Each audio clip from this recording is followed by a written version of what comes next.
Is it a microphone or do I just talk loud? Talk loud. Unfortunately, we don't have a microphone. All right. Uh, Hi, everybody.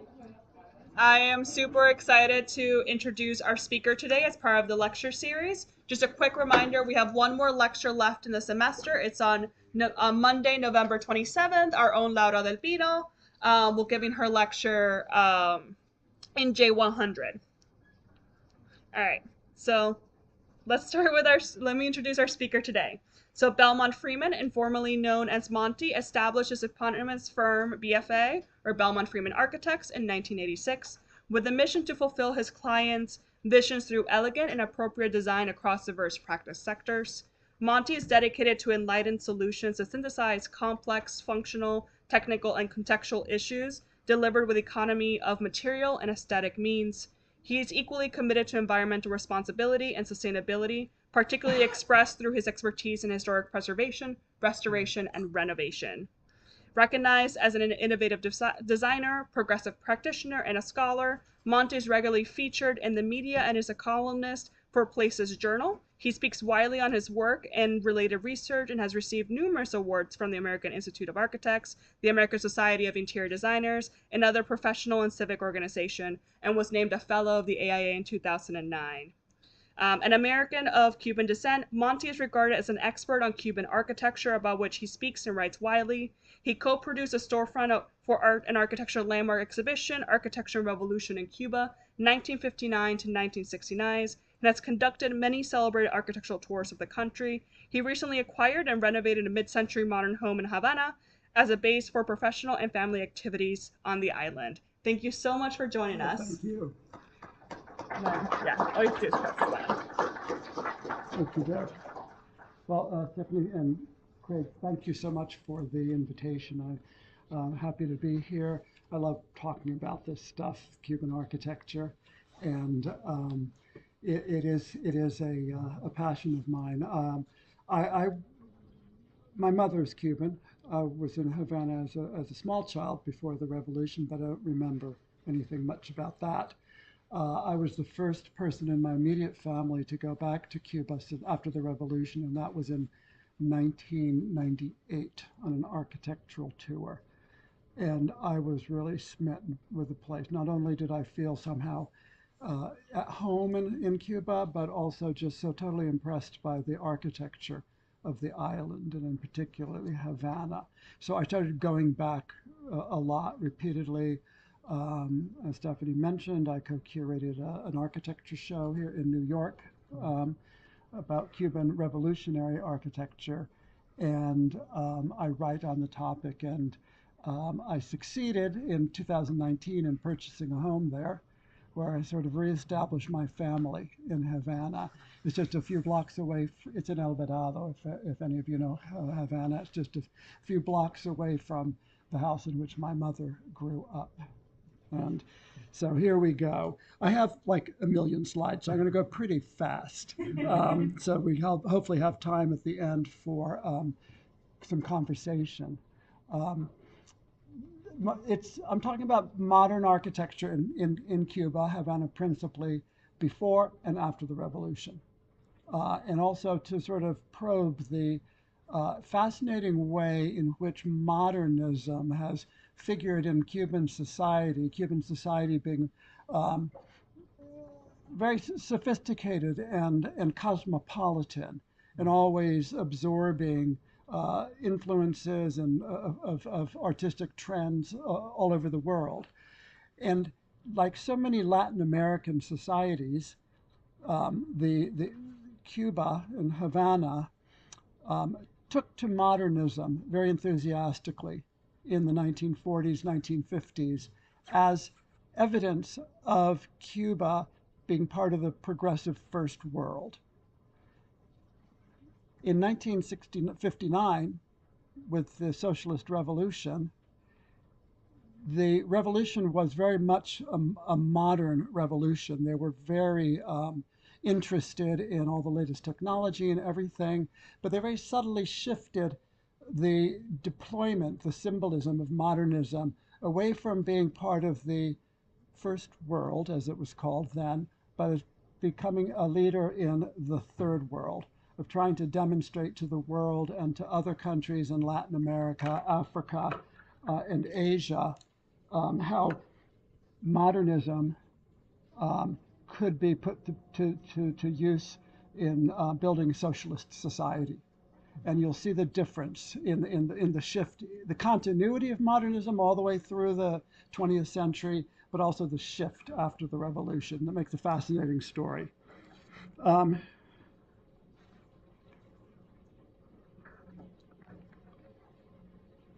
which button advances it? Or should I use the mouse? I think, yeah. Okay, this one. This one, okay. Yeah.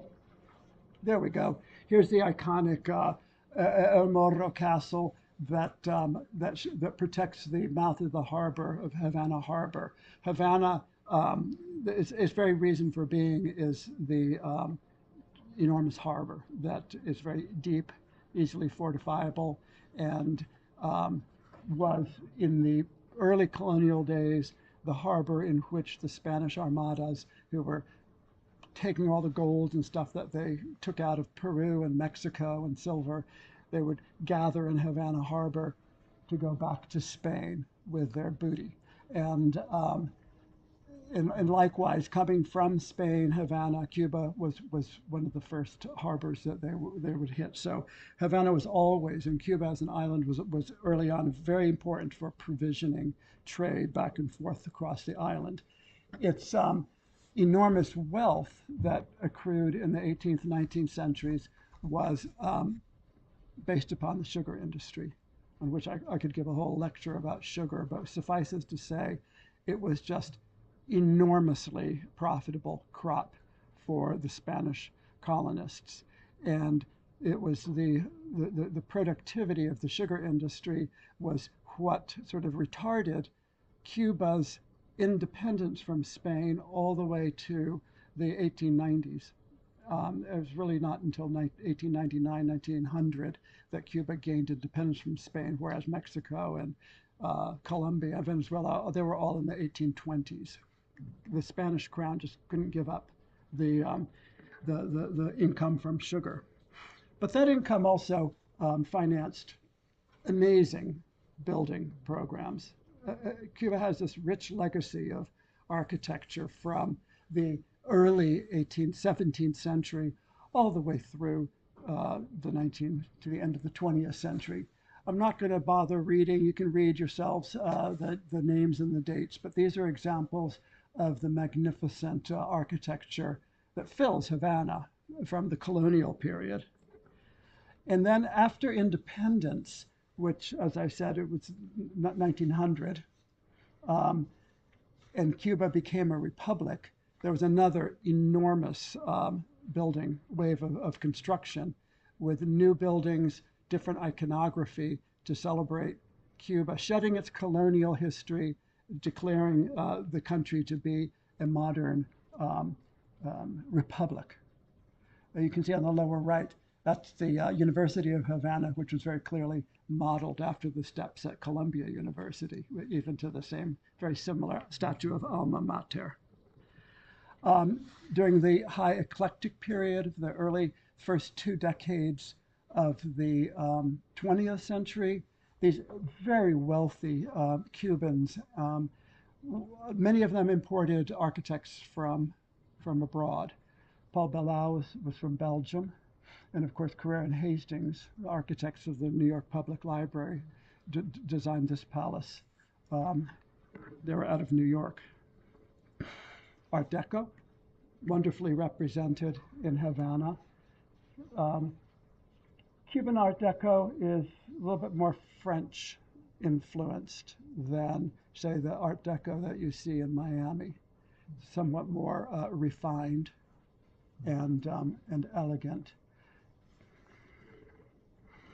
Streamlined moderne. I love the apartment building on the right.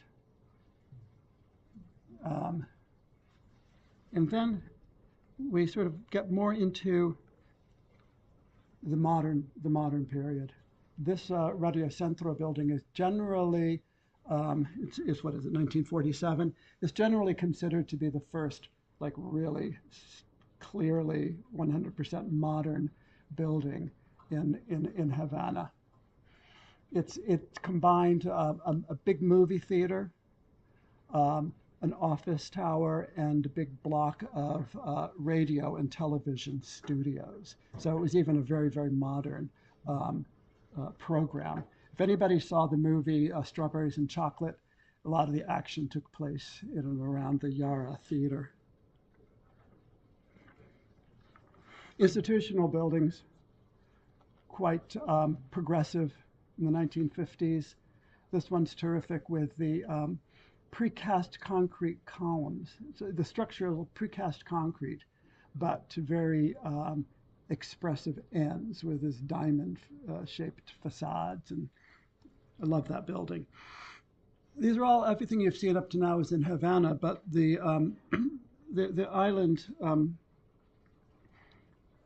modern architecture spread across the island to the secondary cities, like this one in Santiago de Cuba, which is the at the eastern tip of the island, has a celebrated university, and this is the rectorate building by Havana architects, but working at the in Oriente province. Institutional buildings. This is a particularly striking synagogue in Havana. Cuba had a large and affluent Jewish community in the 20th century. There's Sephardic Judaism from the 18th century, way back. But in the 20th century, during various pogroms in the Eastern Europe and then World War II, Cuba was very welcoming to immigrants and asylum seekers. There's a notorious episode in which a whole shipload of Jews fleeing Nazi Germany came to the United States, and they were turned away by Franklin Roosevelt. But they went down, and they were allowed to dock at Havana Harbor, and I know a lot of people, who were, and many of those families either stayed in Cuba, building this large Jewish pop community, or came on to the United States or other places.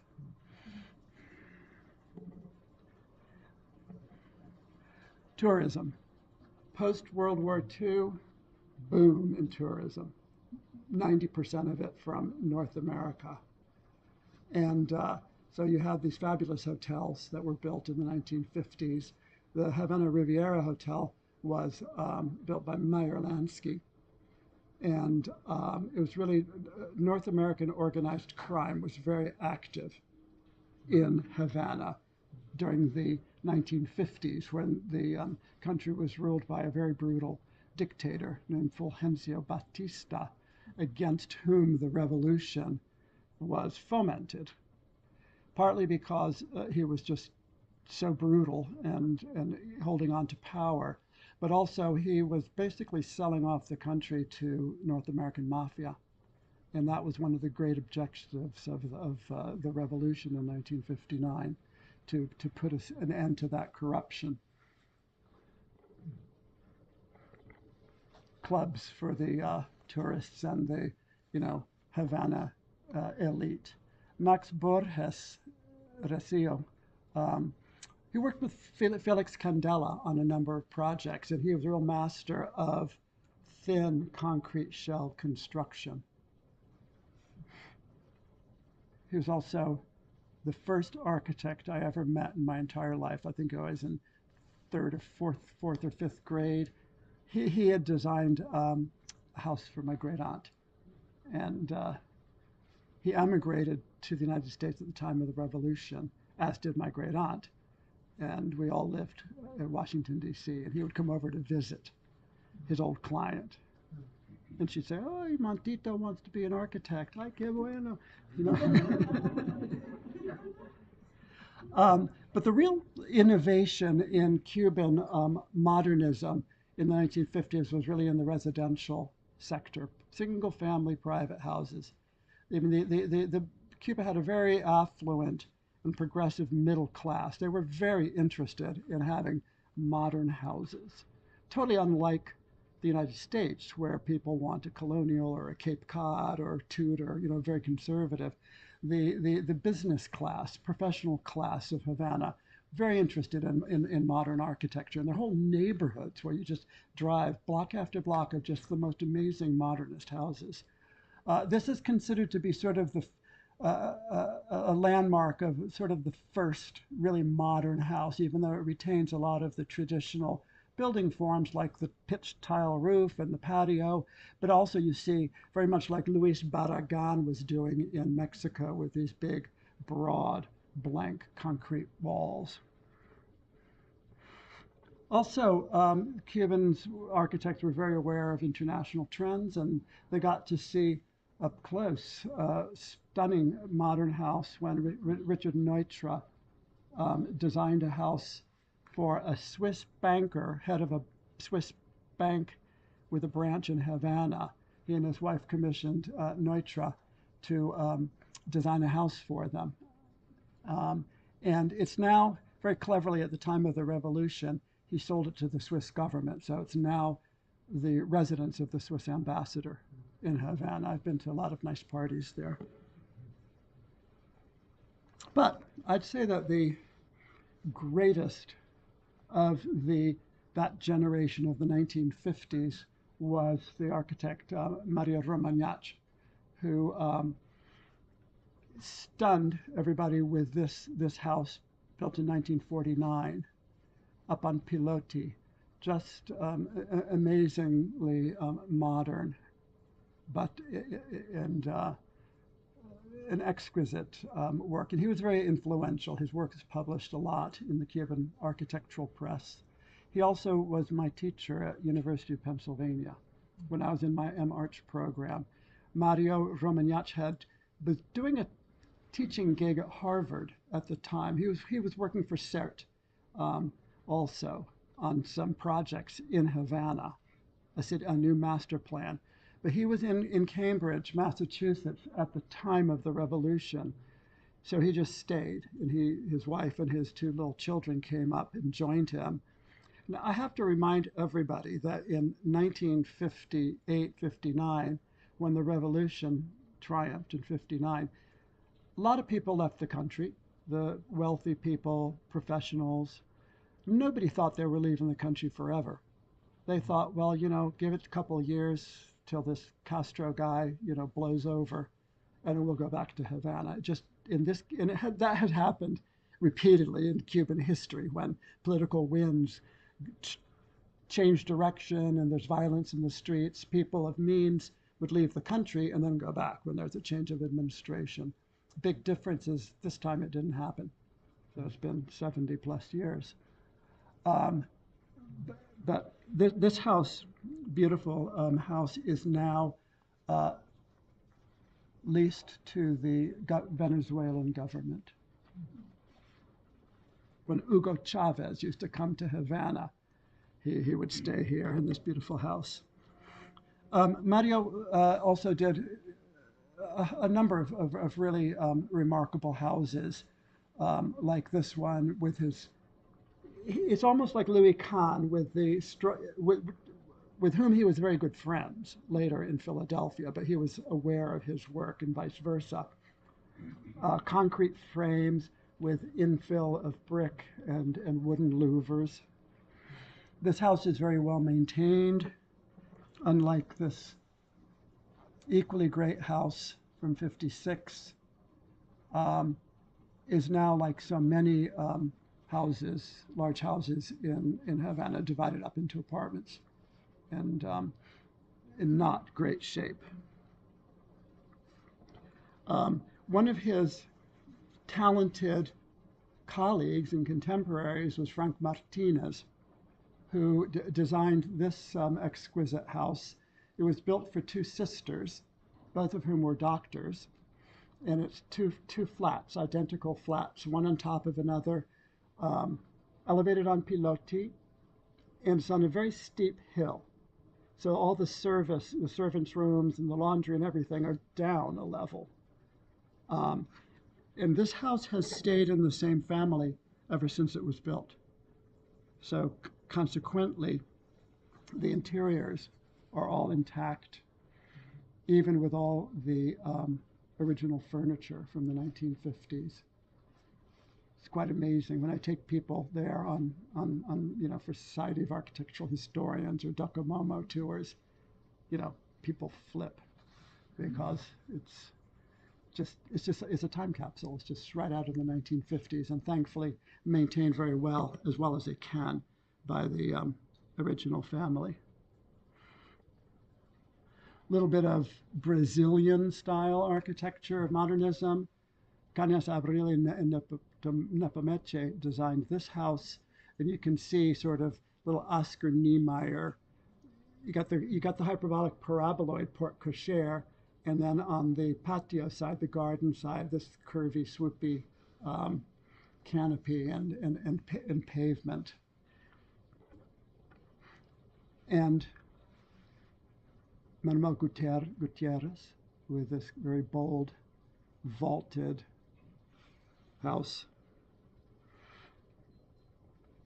And Ricardo Porro, whom we'll see again after the revolution, was a very idiosyncratic architect who espoused a very organic type of modernism. His a lot of curvy forms and definitely not an adherent to the rectilinear international style modernism like Frank Martinez. But he was very much a maverick. Mario Romagnac also designed apartment buildings. This is one particularly fine example in Havana.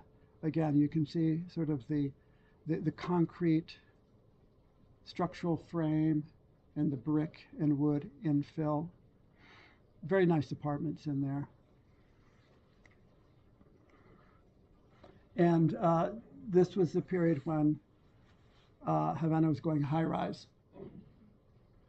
with a couple of very innovative apartment buildings. The one on the right is one of my absolute favorite buildings in Havana, the Seguro Medico building. The lower block was the National Health Insurance Company. It's now part of the Ministry of Health. And then you have this very slender, thin, tall, single-loaded apartment block on top, which also has, splendid units. They're very Cuban. Modernism was very well adapted to the tropical climate. So you frequently see apartment buildings that are just single-loaded, so you get the breeze all the way through. Balconies on one side and then just louvers on the back side. So, you really don't need air conditioning. It's a lever house party at exactly the same time. So, in the late 1950s, this is the view of circa 1956 of the Malecon, which is the iconic oceanfront boulevard in Havana. Got the cars, you have high rises going up. The Foxa building is the large one on the left. When it was just topping out, which is how I can date this photo, it was the largest reinforced concrete building in Latin America. And you see all these construction cranes and other apartment buildings going up. Havana was, on the eve of the revolution, I'd say one of the four most prosperous and progressively modern cities in Latin America, along with Mexico City, Caracas, Venezuela, and then Rio de Janeiro and Sao Paulo in Brazil. It was just like a leader of modernist culture. But everything changed. January of 1959, when Fidel Castro and his guerrilla army had made their way from the eastern end of the island and finally entered Havana in January of 1959.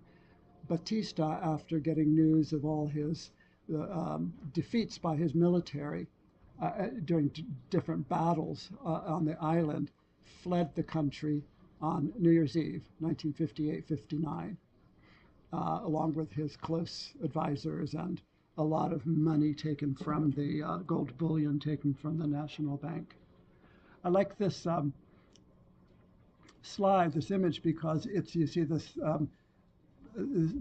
banner with Che Guevara's, who was fellow revolutionary, colleague of Fidel's, draped on a really wonderful building that is was the comptroller's office, built in the 1950s, and now they've made the Che Guevara in the late 60s. They made the Che Guevara portrait permanent, but you can still see the beauty of the original architecture, but with, accessorized to become a work of the revolution. The revolution was it turned everything upside down, altered every aspect of life in Cuba within the first year or 2 years after the revolution. And initially, the construction industry, the architecture, engineering, and construction industries were celebrated as being agents of change for the revolution. They were here to build the new Cuba. A lot of the senior architects on the island, the more established architects, as I mentioned, they left the country along with their affluent clients. And so the architecture profession in Cuba was sort of dropped into the hands of a very young cohort of young architects, architecture students who were very committed to the revolution. In fact, the architecture school at the University of Havana was considered to be the most radical and pro-revolution of all the faculties and all the student bodies. So you get this new crowd of very young, very idealistic architects who were all too eager to devote their talents to building the new socialist society. And they did some amazing work. As you'll see, I would say that while modern architecture in Cuba during the 50s was very advanced, absolutely beautiful, the 60s, the first decade of the revolution, what they call the heroic period, was the only period in which Cuban architecture was really truly avant-garde. You can sort of draw an analogy, say, to the Russian Revolution, when right after in the 1918, whatever, you got all the constructivists doing all this like really out there avant-garde architecture in Russia. There was a similar phenomenon in Cuba in the early 60s. And they set about immediately, they nationalized the construction industries, they nationalized surplus land, and they immediately set out to deliver on the promises of the revolution, namely starting out with housing. And this, I think, is very ironic. It's from a publication from 1962 that's contrasting bourgeois architecture of the upper middle class with the reality of the squalid living conditions of ordinary Cubans. Is that they chose the house by Ricardo Porro. He actually was very pro-revolution, and he had been in exile in Venezuela because he got on the wrong side of the Batista government. He came back to Cuba after the revolution, as did a good many people who were of socialist bent. They started out big. This is called Havana del Este. It's a new town just on the other side. In 1957, they opened a tunnel underneath the mouth of Havana Harbor, opening up a lot of land on the east side. And it was on the brink of being developed as a district of luxury high rises, but the revolutionary government flipped that around and turned it into a new town for workers.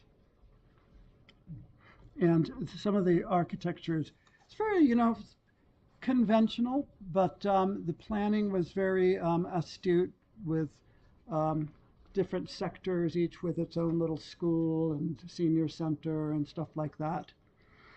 It was built incredibly fast, just 4 years, 2,400 units of housing, and it's still considered a desirable place to live now. And you see, this is a little primary school by Mercedes Alvarez, um, who at the time was only like 26 years old, and her husband Hugo da Costa was 30, maybe.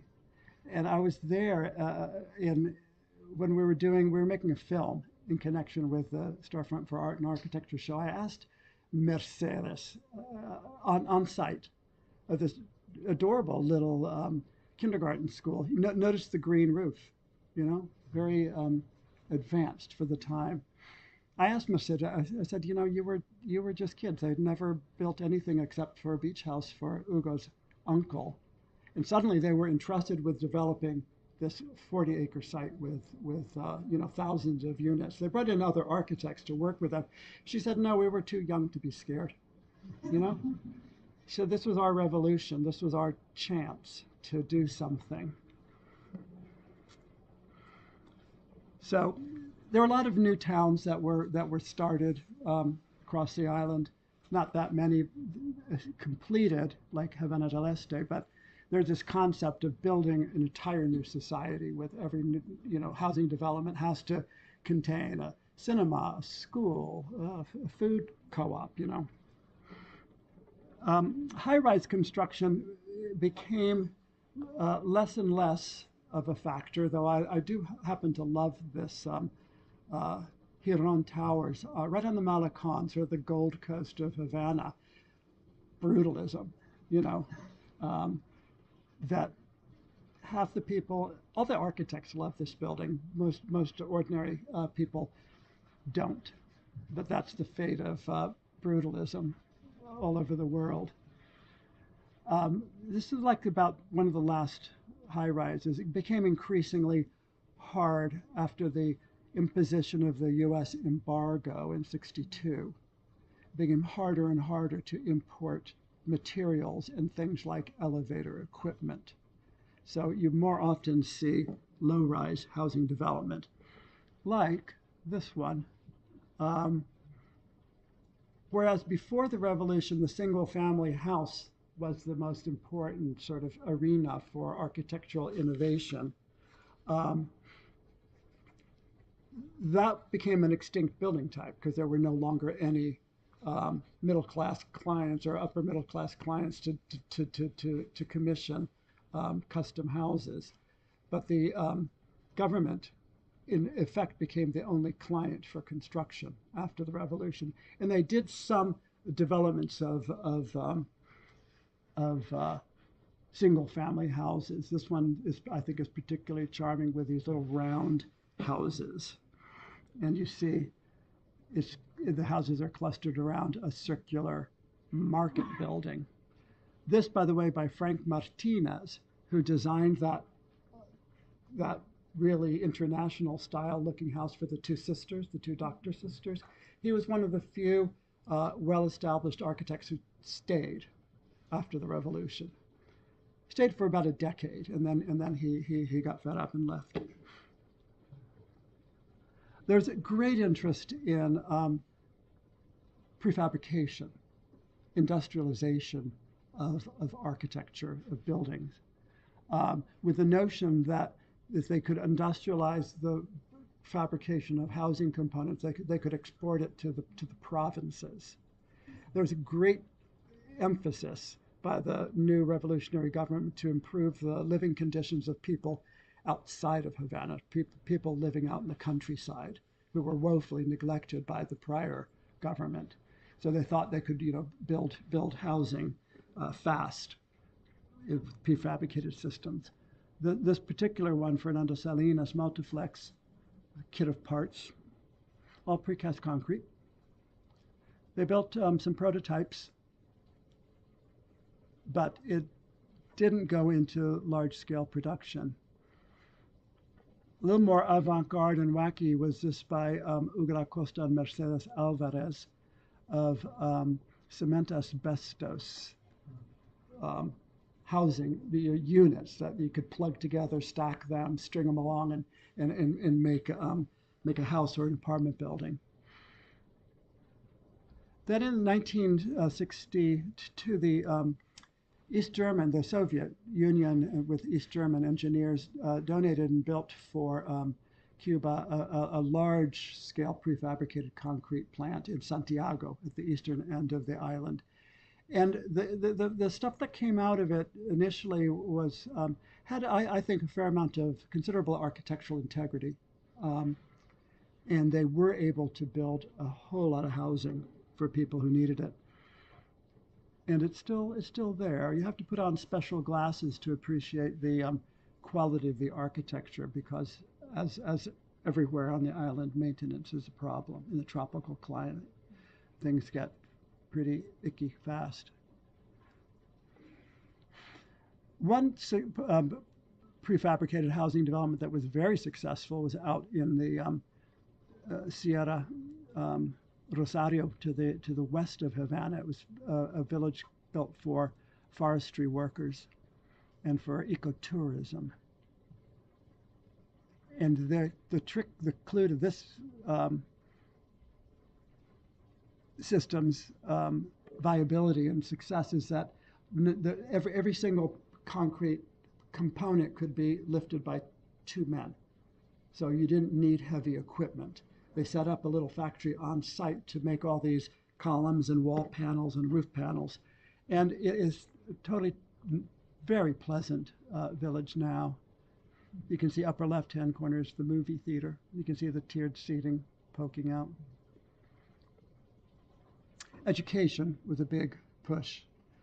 In the first 5 years of the revolution, there was a very famous push to eradicate illiteracy on the island, and they sent college students and teachers all over the island to teach people to read, and it was enormously successful, such that very quickly Cuba had a higher literacy rate than the United States. Some of the primary schools like this one in Havana were, kind of out there, avant-garde, ambitious, but more common were these little primary schools that were built with precast concrete components like the vaults. And you can see these schools like this all over the island. I like this one because you can see the graffiti. So it's "Give Me 5 Obama." I took this photo during this wonderful period when Barack Obama was trying to open up to Cuba and normalize relations, and everybody was very, very optimistic. He was amazingly popular in Cuba. And again, back to the circular motif. There's a really beautiful little primary school in Havana. Very well used. Of course, higher education was also with huge construction projects for higher education. So if anybody knows anything about Cuban post-revolution architecture, they know about the National Art Schools, which were built in the early 60s on the grounds of the former Havana Country Club, the golf courses. Ricardo Porro, who I mentioned earlier, he's the guy with the very organic, modern houses, came back from Venezuela to Cuba, and he was given the assignment of developing the golf course lands into a school of arts. He himself designed the School of Plastic Arts, fine arts, painting, sculpture. Very much inspired. He wanted this to celebrate Cuba's Afro-Cuban heritage. He was friends with and inspired by the painter Wilfredo Lamb, who lived in Paris, went back and forth between Paris and Havana, and did paintings in a sort of an Afro-Cuban flavor. And Porro designed his art school as sort of an African village, at least in his mind. He also designed the School of Modern Dance, which is more angular, and he considered it, spoke about it as if it were a big mirror that had smashed. And but still, these separate pavilions connected by walkways. Also, very much in use. The School of Dramatic Arts was never completed. Porro had invited his two buddies from Caracas, who were Italian architects, communists, committed, left-wing Italians, wanted to work for the revolution. The the art school campus has a somewhat tragic history that I don't have time to go into deeply, but they stopped construction in about 1965. They felt that it was just like taking too long to finish. Also, this highly articulated, very personal, individualistic architecture was not the direction that the revolution should be taking. So they pulled the plug, and Porro, who was the Cuban of the group, kind of knew he could see what was happening. So he got his schools done, whereas Gotardi's drama school didn't get done. It's sort of a beautiful ruin now, nor Vittorio Garratti's music school.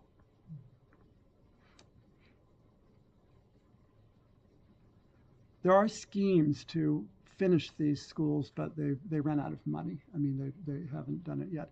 And perhaps the most beautiful is Garratti's National School of Ballet, which was like 85% finished when they halted construction, and it fell into ruin. So at exactly the same time, another group of Cuban architects were designing the new campus for the technical faculties of the University of Havana on the outskirts of the city. And this project was completed, and it's been in use ever since. It's really very, I think it's stunningly beautiful architecture and very advanced system of prefabricated columns and lift slab construction, which, where you cast these waffle slabs on the ground, put up your columns, cast waffle slabs on your ground, and you jack them up into place. And then they'll hung from the top.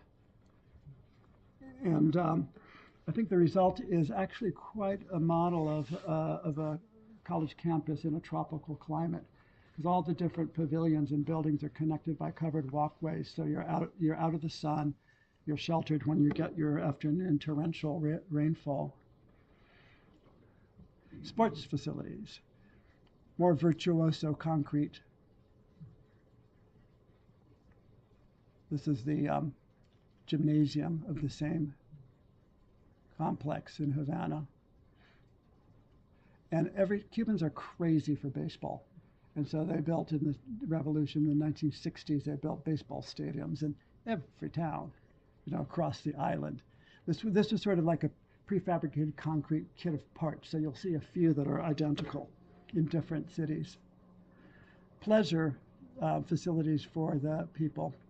This is the Copelia ice cream parlor, which was built on a site that was in Havana that was scheduled in El Vedado. That was scheduled for a block of luxury high-rise housing, but the revolutionary government said, no, let's make it a park, and we'll do an ice cream parlor in the middle. And again, you get these round forms, Maria Girona. It's sort of like, this also was the peak of the Eastern Bloc's dominance in the space race. So you see all these kind of flying saucer references, and Sputnik had just gone around the world. Um, I don't know, it's sort of a curious, maybe it's a rejection of European, North American, international style of modernism and going for this more, you know, irrational, rounded forms and so on. Another thing that the revolution did was it nationalized all the seashore. So, and they set up playas populares, you know, people's beaches, where they built these little cute cabanas and cafeterias and locker rooms all over the island. Some of them are the most kind of daring structures. And tourism from mostly Eastern Bloc countries. This is Mario Hirona again with a hotel that they've repeated this design in different places around the island. And this is one of my all-time favorites.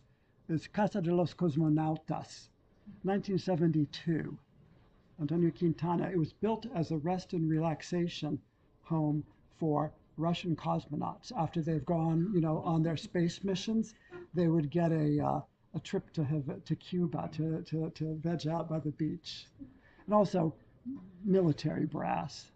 It fell into ruin. The first time I saw this building, it was unoccupied. It was a shell, but it has been lovingly restored to a level of quality that it probably never had in the first place. And they tell me that it's almost always full of wealthy Russians who were doing their Soviet nostalgia trips, you know. Uh, that is before Russia invaded Ukraine and flights were stopped. See, look at that. It's an amazing structure. It's like that. That's just a box beam that goes through the entire building, held up just by two piers, and all the floors are suspended. So you get this free span, clear ground level with, you know, your cocktails, and they even restored the original sign. But by the end of the 60s, the building boom was running out of steam. The U.S. embargo had achieved its intended effect of destroying the Cuban economy. Couldn't get materials. The private practice of architecture was banned. Architects by law were absorbed into the Ministry of Housing, Ministry of Education, Ministry of Construction. It really changed things. The Soviet Union had come in to persuade the Cuban government that they should focus on quantity rather than quality of construction. So you have a lot of projects that sort of metastasized into hideous, you know, very kind of soulless housing developments. Though, to be fair, American cities were building a lot of pretty drab public housing on their outskirts, as were the French in the banlieue of Paris. Some pretty, it was in the air in the 60s and 70s with urban renewal. And it continued on. But really, what was happening, moreover, in this it was the conversion of existing buildings into housing, into schools, clinics, um, sort of, you know, like happened in New York City, where big old brownstones chopped up into apartments. And really, nowadays, the historic preservation and conservation is the biggest game in town architecturally. I've been traveling enough to see the change in Old Havana. Plaza Vieja in 1999 and 2021. This has contributed to tourism, of course. Havana was declared a UNESCO World Heritage Site in '86, and a lot of the economy is based on tourism and cultural tourism. Slowly, belatedly, getting to renovate, conserving modernist architecture. For a long time, there was a stigma on the architecture from the 1950s because it was identified with the corrupt Batista regime. But now, particularly in the tourism sector, it's being appreciated. So, 1956, 2020. One of the good things about the slowdown in construction is that the skyline of Havana has not changed that much. All the buildings you see on in the new photo were built before the revolution. And the same cars are still driving on the streets. But the current danger is, of course, some very thoughtless new after the collapse of the Soviet Union. There's been an emphasis on building tourism infrastructure, and I can't say it's being handled that well. So this is the big fear of all my architect friends in Havana, that we're going to see all of these foreign financed and designed hotels going up, and that Havana is, in danger of losing its character if it's not put under control. So that's it. We have not very much time for questions or talk, unless anybody wants to stick around.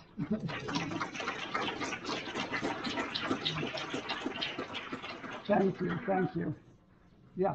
Do you think the focus on tourism has been detrimental for the Cubans, given that they're having this sort of crumbling, deteriorating housing, and that isn't being Well, cared for?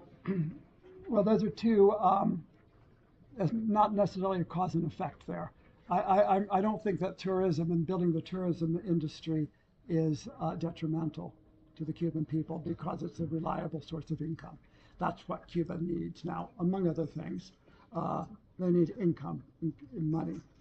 It's unfortunate that like the sugar industry, for want of investment in new equipment and everything, is greatly reduced.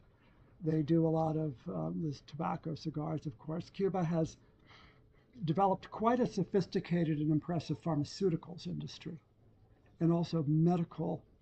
There's hugely lucrative medical tourism.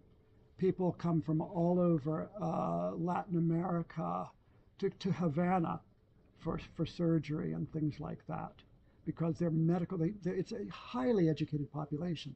They turn out lots of doctors. One of their biggest income sources is renting doctors to other countries that don't have medical services. So tourism is good for Cuba. I would note that tourism is something like 25% of their revenue. Compare that to, well, even Puerto Rico. All the other Caribbean islands, where it's like 85% of the economy. Hawaii, it's like 80-some% of their economy is tourism, and I think that it can become a very disfiguring phenomenon. I mean, I just got back from Venice. Horrible. But Venice is exactly what my Cuban friends say they do not want Havana to turn into. Now, they just need more income, because you're correct that the housing for regular people is falling apart. They don't have the resources to maintain the infrastructure. Any other questions? Yep, way back there.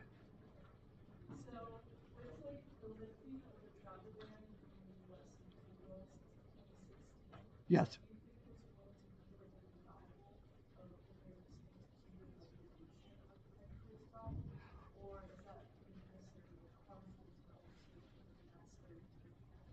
Well,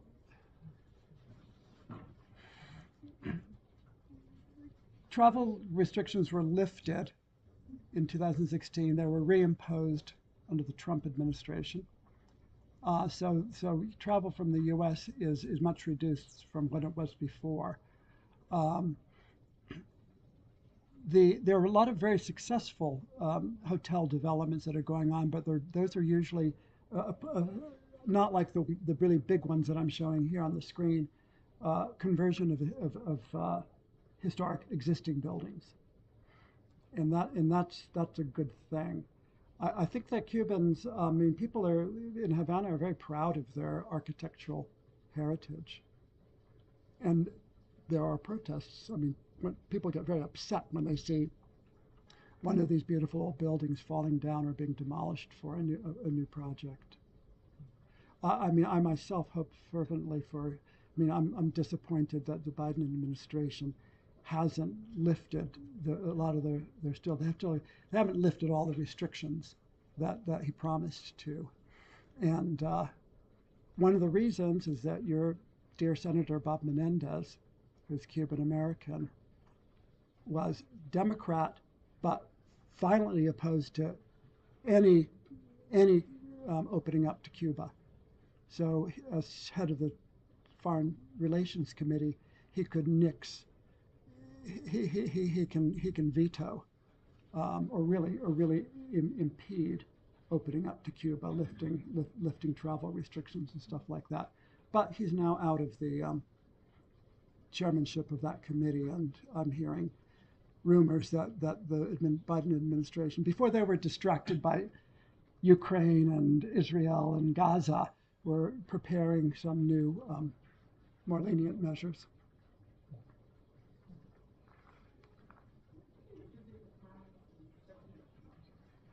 What? Well, I've discussed that with my colleague Eduardo Luis Rodriguez, who's like the top architectural historian in Cuba. He thinks it was what I had mentioned quickly, reaction against international style modernism, which is identified with North American capitalism and European influence. So looking for something different. But also in those early 60s years, there was this fascination with space exploration and flying saucers and stuff like that. I've never found any like documentary evidence, but it seems like that was in the air.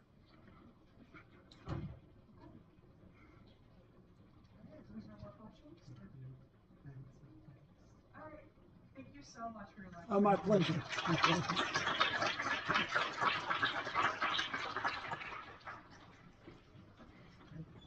Thanks. Some of that because some of that. When you went, yeah. Well, there's